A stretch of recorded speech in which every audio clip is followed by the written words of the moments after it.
नमस्कार साथियों, स्वागत है आपका अपने YouTube चैनल पर। एक बार फिर मैं हाजिर हूँ आपके सामने एक नई वीडियो के साथ में। आपने सुना होगा कि बारात में अक्सर दूल्हा घोड़ी चढ़ता है। कभी सोचा है कि दूल्हा घोड़े ही क्यों चढ़ता है? घोड़ी चढ़ी ही क्यों होती है? घोड़ा चढ़ी क्यों नहीं होती है? या अन्य जानवरों के ऊपर क्यों नहीं बैठता है? आज बड़ा ही इंटरेस्टिंग पहलू शास्त्रों के अनुसार जो बताया गया है या जो रीति रिवाज हमारे समाज में बनाए गए हैं उसके विषय में बताने जा रहा हूँ। कृपया वीडियो को अंत तक जरूर देखें। तो शुरू करते हैं। दोस्तों, हमारे समाज में यह रीति है कि विवाह के समय में वर जो होता है वह कन्या के द्वार पर घोड़ी पर बैठकर जाता है। तो घोड़ी पर बैठना हमारे प्राचीन काल में श्री त्रेता युग में बताते हैं कि जब राम सीता जी का विवाह हुआ था तब राम जी घोड़ी पर बैठे थे। उसके बाद में द्वापर युग में जब कृष्ण जी रुक्मिणी जी को लेकर आए थे तो वह भी घोड़ों के रथ से उन्हें लेकर आए थे। ये तो हमारे पुराणों के अनुसार है।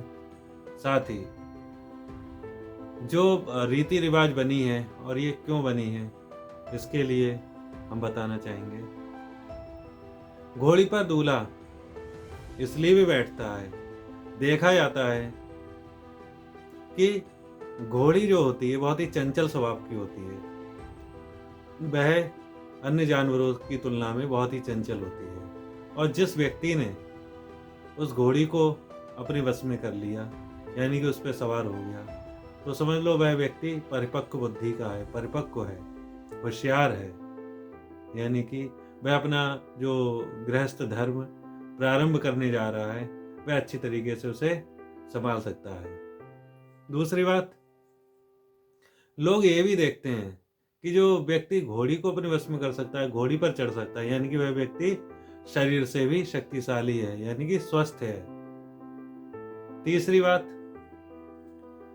जो व्यक्ति जो घोड़ी पर चढ़ता है और जो घोड़ी को की लगाम पकड़ता है तो लगाम से यह अनुमान लगाया जाता है कि व्यक्ति जिस प्रकार से घोड़ी की लगाम पकड़ के दृढ़तापूर्वक बैठा हुआ है, उसे चला रहा है, ऐसे ही वह व्यक्ति अपनी घर गृहस्थी दृढ़तापूर्वक पकड़ के अच्छी तरीके से परिवार को बांधकर और उस घर गृहस्थी को अच्छी तरह से चला सकता है। चौथी बात, घोड़ी इस चीज का भी प्रतीक है, घोड़ी पर बैठकर जाना इस चीज का भी प्रतीक है, इस परंपरा का भी प्रतीक है कि जो व्यक्ति घोड़ी पर चढ़कर आया है वह व्यक्ति अब विवाह के योग्य हो गया है। यानी कि विवाह की जो घर गृहस्थी है, बागडोर है, उसे संभालने के लिए तैयार हो गया है। आपने देखा होगा प्राचीन काल में बहुत पहले लोग युद्ध जो लड़ा करते थे वो घोड़ों से जाकर लड़ा करते थे और उन्हें ट्रेंड किया करते थे, परंतु घोड़ी जो होती है वह घर गृहस्थी में काम में आती थी। वह युद्ध में नहीं लड़ती थी, युद्धों में नहीं जाया करती थी। तो इसीलिए हम लोग घोड़ी पर